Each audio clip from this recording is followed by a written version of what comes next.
Hey, I'm Brenda Dirk, a singer, songwriter, producer, and a member of Adam's private mentorship, the Billboard 500 Club. And you're here on Music Industry Contact's YouTube channel, where we do in-depth breakdowns of hit songs.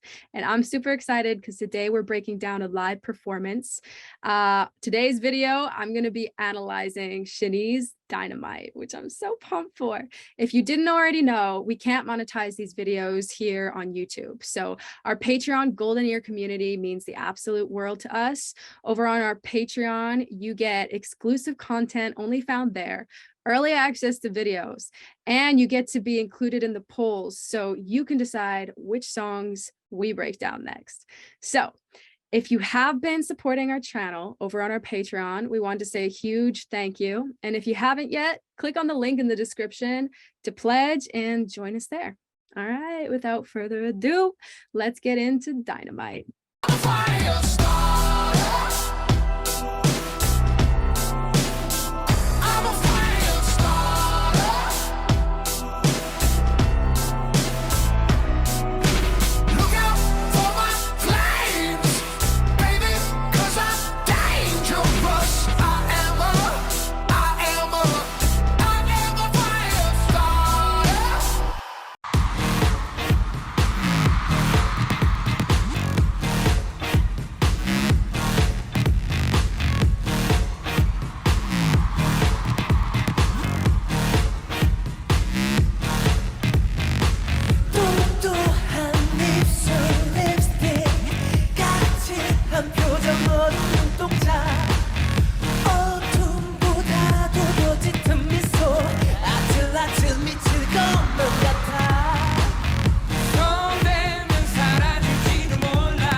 Okay, that's really cool. One, they came in with this heavy bass at the beginning, which I really enjoyed. Let's listen to it again. And a classic boom, tch, boom, tch, kick snare. And a little funky, like funky guitar in the back. Ba-da-da.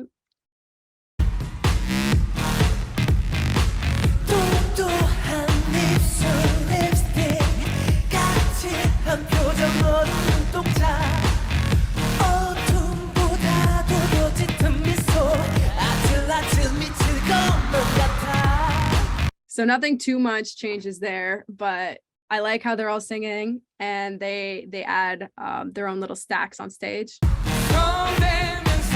Harmonies and a new person singing.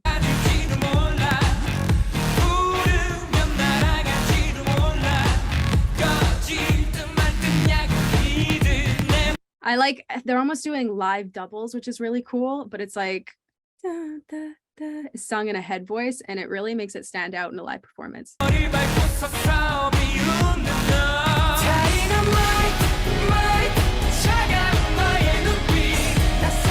So this I really enjoyed. They kind of repeated this section 4 times, which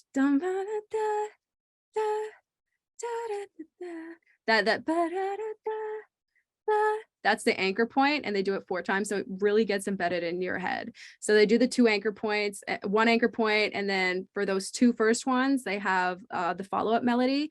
That's the same, and then for the last 2, their follow-up melody just changed a little bit, but they have 4 anchor points singing the same melody, so that really gets stuck in your head.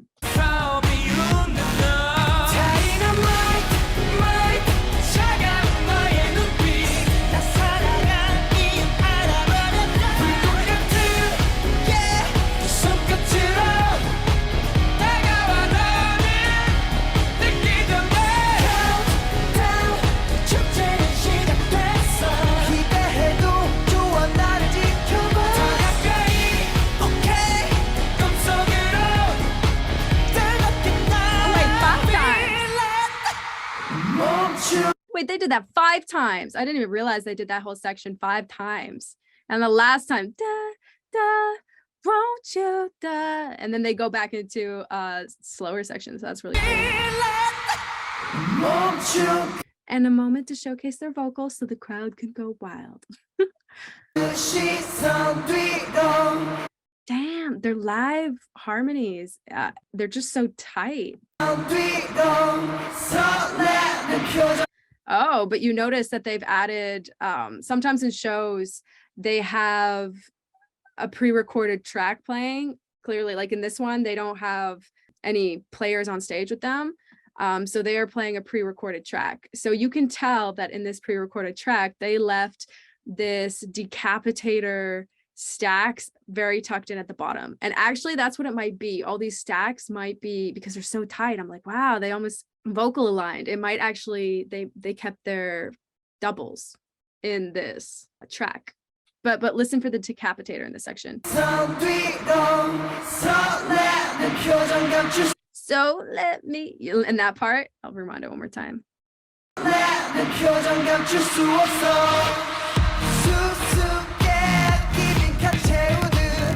Okay, back into that bassy section.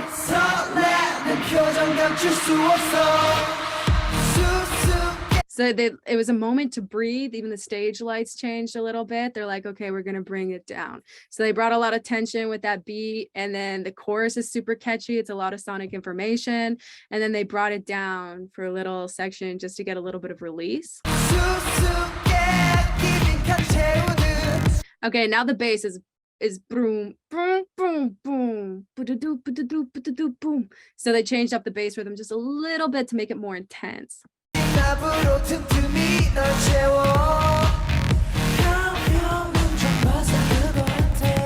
I enjoy the whispers in this section. They're using a different vocal tone, which is interesting. Like when you're a listener, it just brings you into a different place. It showcases different tones, and it makes it feel more like a conversation with the audience.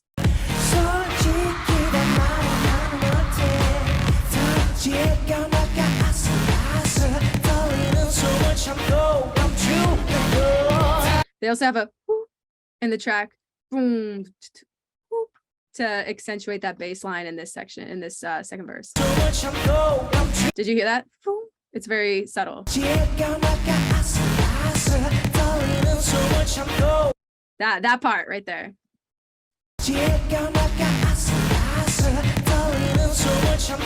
That part. The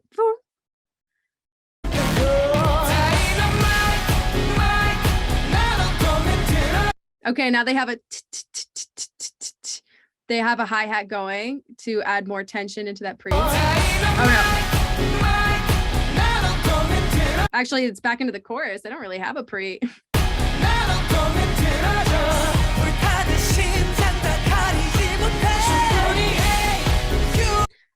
Also in this chorus, you can tell they have a guitar doing a high frequency to keep the audiences engaged and add more tension. Like when you have that a high synth or a guitar in that register going and doing like one shots, it adds tension, you know, and it adds more angst to the chorus. So that's the element that they've added in this chorus. And the hi-hats. You can also tell that they're panning from side to side too.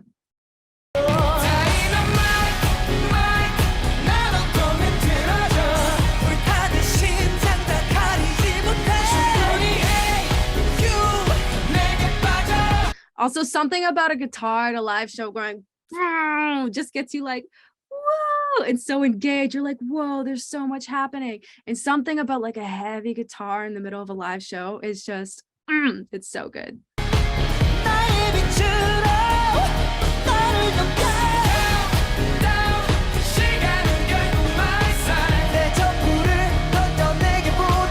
Also, they added a bass guitar going boom, boom, boom, boom, boom, boom, boom, boom.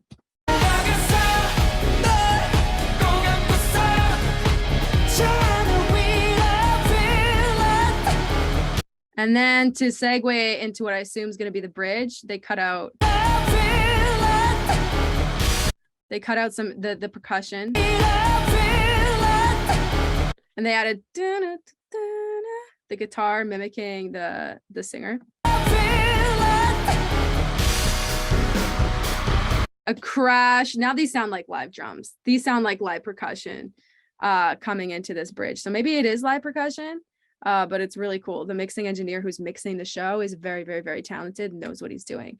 I talked to a mixing engineer once at a music event, and he said, it's like your own level of producing. You have to understand the brand of the artist on stage and what they want to portray. And you live have to be able to show that to the audience, what the singer is trying to present. Because with a mix, you could completely change the soul of a song, the taste of the song, just by playing with the frequencies. So you want to be able to uplift the right frequencies and really showcase the band and the emotion that they are trying to get across to the audience. So I think the mixing engineer who is putting on the show is doing an incredible job. Literally 50% is the artist and 50% is the mix. More, I'd say, because if you have a poor mixing engineer, you can't hear in your headphone, like your monitors, your in-ear monitors, you can't hear in your inner monitors. If you have monitors, you're not going to be able to hear in your monitors. If it's a poor mix, you're not going to be able to hear your voice. Like, it is so, so important to have a great live mixing engineer and to be friends with them, because once they get to know you, your friends, like, it's so important, because then they care, they invested. Because if you have a sound engineer that doesn't care, your show is not going to be as great. Like, if you're mean to them, they're going to be like, I'm not going to put in the extra effort to make this sound like a performance. So just another little tidbit. If any of you guys are starting to perform, always be nice to your sound engineer and do testing before you go on the road with them, and make sure they're the right fit for you and your sound, and they know how to capture what you want to portray, the emotions you want to portray. Okay, on to it.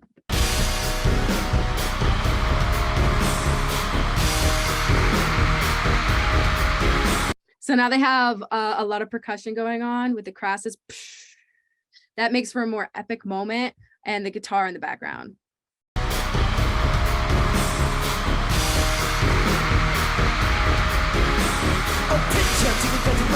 Also, the screaming crowd adds a lot.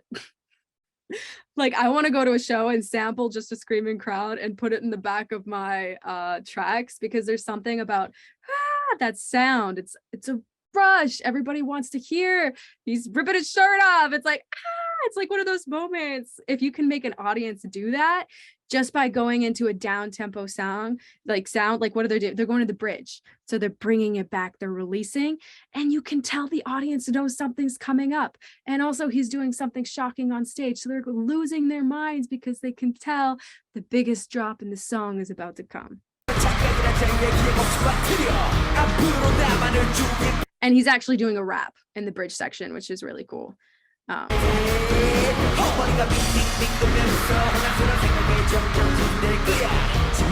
And the ding ding ding here, the ding ding ding da dum ba, ding ding ding da bum ba. Yeah, it's a power of 3 in that part, and that was really an anchor for that section.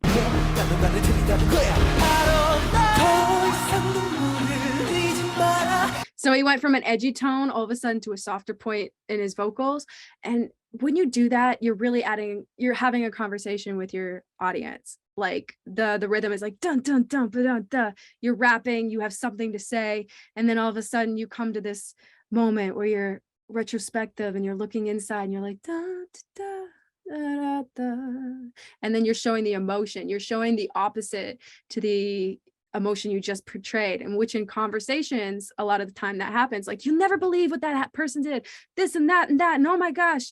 But looking back, I learned a lot from the experiments. Like, you'd have a conversation and you would almost show both sides of the conversation to keep the conversation entertaining. So that's what they're doing in this bridge section.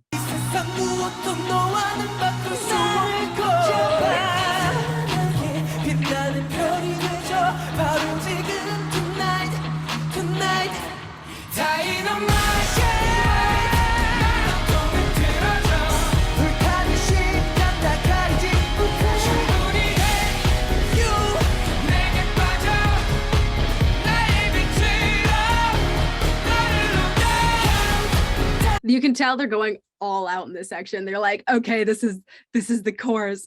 Da, da, da. Like they're going all out, which adds so much more energy when you're doing it live because you are living in the song. When you're performing, you have to live the song. That's like a key difference when you're performing in a booth compared to performing live. When you're performing in a booth, you can be more fragile with your microphone, like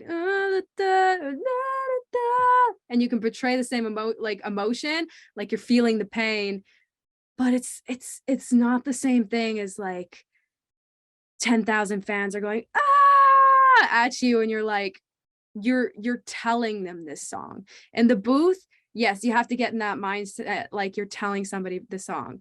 I never felt this way, and I really want you to know that. Like you have an emotion, like you're telling something, but it's almost like a conversation with yourself. When you're in an audience, this is fight or flight. You can't perfect that take. So when it's your last chorus, you're everything, and I want you to know that. Like you're live, you're having a conversation with your audience, and you can just tell that the energy that they bring when they're having this live conversation and the crowd is pumping them up, it's unlike any energy that you could really capture in a booth. So I love live performances. And it's great to showcase your vocals and really improv and be like, and create more moments within your song. Like that one section that they did, that was a release, and then it was all red and they were on the floor. After the chorus, they had that small breakdown section before the up-tempo verse again. That section created a moment. And when you're performing live, you want to create moments because it's a visual performance for your audience as well. They're not only listening to your song, you're telling a story. So listeners, if they're not in the room with you, might get like bored of your song. You're like, okay, I've heard this before, I'm going to switch it. But when you switch it up on stage and you have a moment like that, and you tell the story of the song a little bit different live with the lights, and you create a different mood for like 20 seconds and then boom, go back into it, the audience is going to freak out even more because they're used to hearing it one way, they're used to seeing it this way. And when you perform it live and you feed them that emotion, you tell them that story just a little bit different, it makes a huge impact. It makes a huge impact on the audience.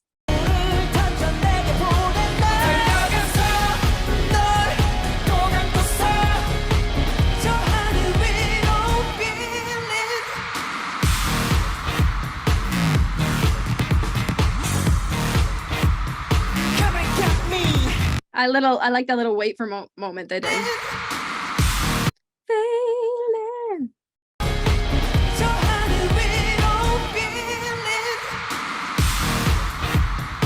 And then brings it back.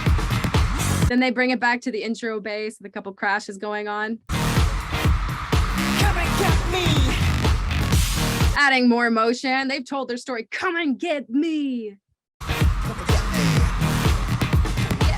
Come and get me. Like when you're live, it's just it's so in the moment. Come and get me. Come and get me. And then it's closed. That's really cool. It's really cool. This song was really cool. I liked how they had that moment in the chorus. They repeated it 4 times and really anchored it down. Da, da, da, da, da, da, like that. Those like pulsating chorus pieces. I really enjoyed that in this song. I enjoyed their live performance. They did a really great job. They made some moments. That last chorus, they really brought it, and it was really great. Yeah. They also had really great harmonies. So there is a harmony course in the Billboard 500.com. So if you want to pick up the harmony and riffs and runs course, it's a really great course. So you can bring your alt recording vocals, and I definitely recommend it. You check it out. So when you're performing live, you're going to know how to do riffs and runs on the spot like they did. You're going to know how to do the harmonies. And if you have a band like that, you guys can all practice together, take this course together, and up your performance game as well as your live recording or booth recording game. There we go. Before I give you my final thoughts on the song, I wanted to thank you for checking out my breakdown of Dynamite. If you liked it, please give it a like and subscribe to our channel for more. So what I really liked is I like their stage presence. I like how they created that moment. Like I said, they really brought their all at the end. It sounded like there was programmed drums and live drums all at the same time. So I did like how they incorporated the best of both worlds. You could tell they were live vocals, some pre-programmed vocals, which is honestly it's a good thing to rehearse to and make sure you just have a perfect live performance, because there can be a lot of live performances that don't go as planned. If you don't have a backing track, like you could go up there and all of a sudden the synth on the board is changed, and there's a lot of repercussions that come with that. So I'm happy that did have a track as well as live performance, because it adds that extra element. Like, okay, this is the song, but we also have live performances that add that natural organic feeling. Their harmonies were incredible. I like how they changed the tone in their voices and had a conversation with the audience. And I like the anchor. What I didn't like, it's not that I didn't like anything, it was a really well done performance. I'd probably just have more moments, like, and accentuate them a little bit more, like maybe have a higher belting moment, like and have almost like a Beatles harmony on top, because they're so good at harmonizing. They should really showcase that with a long held out moment where the drums are going wild, the lights are flickering, have it go dark, and then have it go back with the chorus. You know, I would have just created more moments in this song. I don't know if this was a whole performance and maybe this was just like a 3-hour performance and this was just one of their transition songs before they do something really crazy. I didn't see there was anything too crazy with the moments in the song or the choreo. It was just well done overall, but I would have loved to see them create more moments in it, because you can make a 3-minute pop song 5-6 minutes on a live stage if you really know how to accentuate moments, like just go go go go with the bass, with the lights flickering, and then have them repeating the chorus, you know, da, da, da, bring in some guitar and just like having more guitar solos in it and doing more things like that to accentuate the performance and accentuate the beautiful moments in a song. I think that would be my only comment. Aside from that, they really nailed it. They did a great job, kept it under like 3 minutes and 30 seconds, even as a live performance. So that is cool. But yeah, they did a really great job. So yeah, if you're a musician looking to find friends to perform with, to find collaborators, to find real friends in the music industry who want to see you grow, I do recommend that you join the Billboard 500 Club. Come hang out with us. We'd be more than happy to have you a part of the club. We're cutting it off at like 500 members. So like join the club while you can and come write with us and come do sync camps and breakdowns. And in the future, we're already talking about doing, you know, our friends like tours together in the club. So if you want to live perform in the future, it's a great place to find a community of people to do it with. So the road's a little less lonely, but it is the best place to be if you're looking to find a community of talented people to create hit songs or find mentorship on how to navigate the music industry successfully. If that is you, I highly recommend you heading over to the billboard500.com and applying for the private club. We have over 70 members who are some of the most successful people in the music industry, teaching up and comers just like yourself. So don't wait too long. There is a limited capacity. All right. Once again, my name is Brenda Dirk. Thank you so much for listening. If you want to check out some of my music, I have a song release called Am I Cool Yet? I'd love if you check it out. And I hope you guys have a beautiful day, and I will see you next time. Bye.